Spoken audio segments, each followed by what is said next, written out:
সিংহ চতুর্দশী উপলক্ষে আমরা আবারও চলে গিয়েছিলাম মায়াপুরে। মায়াপুরে আসতে খুবই ভালো লাগে, তাই বারে বারে চলে আসি মায়াপুরে।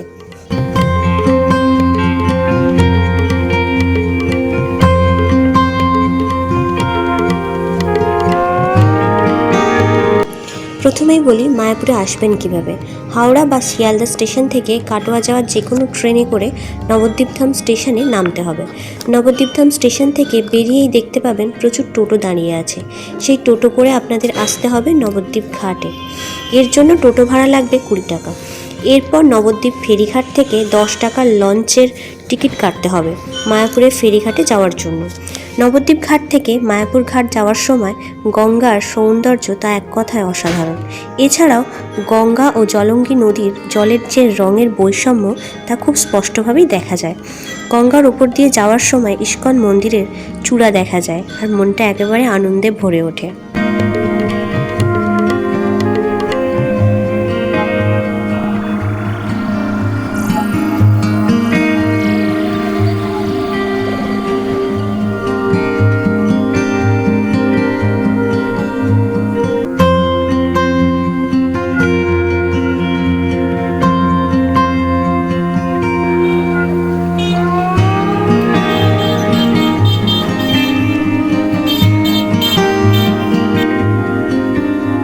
এরপর মায়াপুরে এসে কোথায় থাকবেন সেই ব্যাপারে কিছু ইনফরমেশন দেব। আপনি চাইলে ইস্কনের বাইরেও থাকতে পারেন, আবার ইস্কনের ভিতরেও থাকতে পারেন। তবে আমরা বারবারই ইস্কনের ভিতরে থাকতেই পছন্দ করি।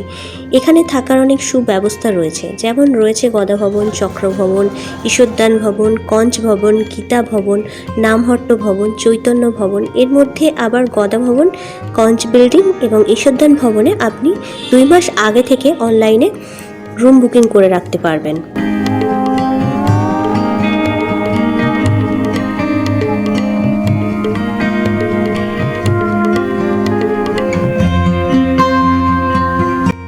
আমরা ছিলাম ঈশ্বরদান ভবনে। ঈশ্বরদান ভবন এক কথায় অসাধারণ। রুম ফ্যাসিলিটি এক কথায় দারুণ। নিজস্ব রেস্টুরেন্ট রয়েছে, এটিএম এর ব্যবস্থা রয়েছে, এছাড়াও লিফট ফ্যাসিলিটি কিন্তু এখানে রয়েছে।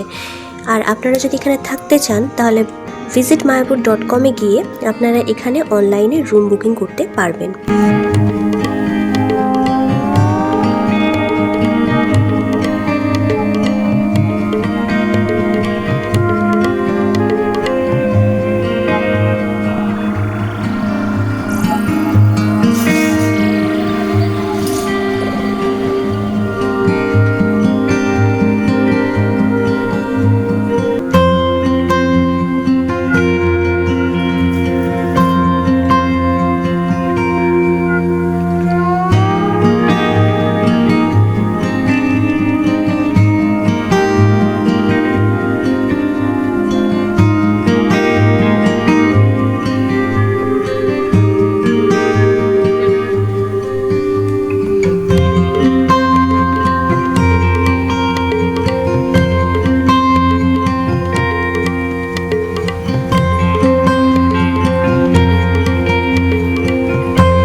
মায়াপুর চন্দ্রোদয় মন্দির।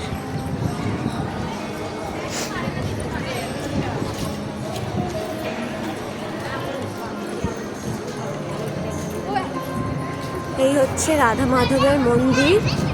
এখানে খুব সুন্দর একটা জপের মালা, থলি, অনেক কিছু পাওয়া যাচ্ছে।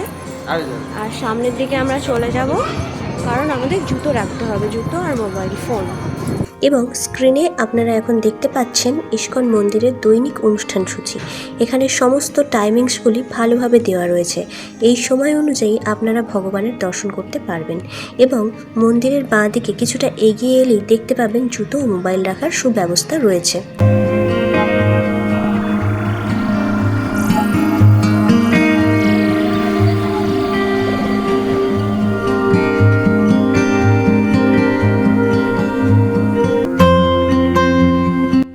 এছাড়াও ইস্কনের ভেতরে রয়েছে লাঞ্চ ও ডিনার করার খুব সুব্যবস্থা। তার জন্য অনেক রেস্টুরেন্ট রয়েছে। এছাড়া লাঞ্চ এবং ডিনারের জন্য সবচেয়ে আদর্শ জায়গা হলো গদা ভবন। এখানে লাঞ্চ এবং ডিনারের জন্য কুপন দেওয়া হয়। সেই কুপন লাঞ্চ ও ডিনারের টাইমিং উল্লেখ থাকে। লাঞ্চ কুপনের প্রাইস হচ্ছে 80 টাকা এবং ডিনার কুপনের জন্য প্রাইস রাখা হয়েছে 50 টাকা। লাঞ্চের কুপন দেওয়া শুরু হয় সকাল 7টা থেকে, আর আপনারা যদি ডিনার করতে চান তার কুপন দেওয়া হয় দুপুর 3টে থেকে। এখানে কিন্তু সমস্ত খাবার দাবারই আনলিমিটেড থাকে, যতবার ইচ্ছা নেওয়া যায়, মানে খুব পর্যাপ্ত পরিমাণ পাওয়া যায়। এখানে কিন্তু আরেকটা জিনিস খুব ভালো করে উল্লেখ করা থাকে কুপনের মধ্যে, যে টাইমিং এখানে দেওয়া থাকবে সেই টাইমের মধ্যে গিয়েই কিন্তু লাঞ্চ এবং ডিনার আপনাদেরকে করতে হবে।